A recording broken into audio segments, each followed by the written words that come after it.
In today's video, I'm going to teach you how to create a new page in Webflow. First, open your project in Webflow so you are inside the designer and ready to work.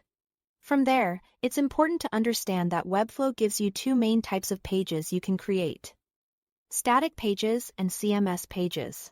Static pages are best for unique, individually designed layouts, such as a home page, contact page, or about page.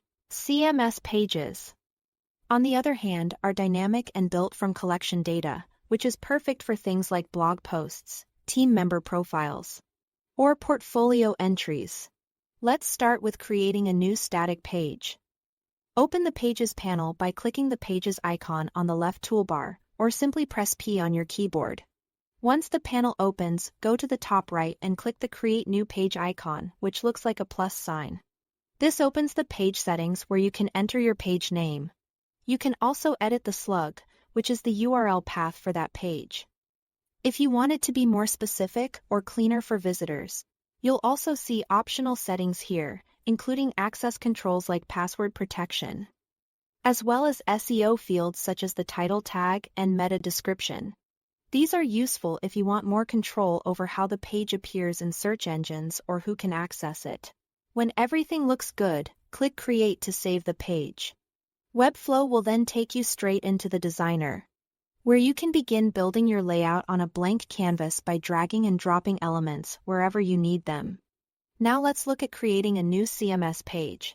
CMS pages are template-based, which means instead of manually designing every single page one by one, you create one layout that Webflow automatically uses for every item in a collection.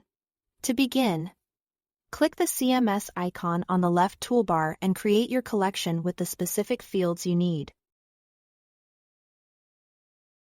After that, click Generate Sample Items, so Webflow can create collection items for you to work with while designing.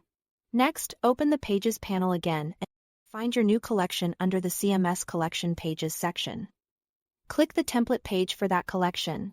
Once you are inside the template, start designing it by dragging in headings, images, text blocks, and any other elements you want on the page.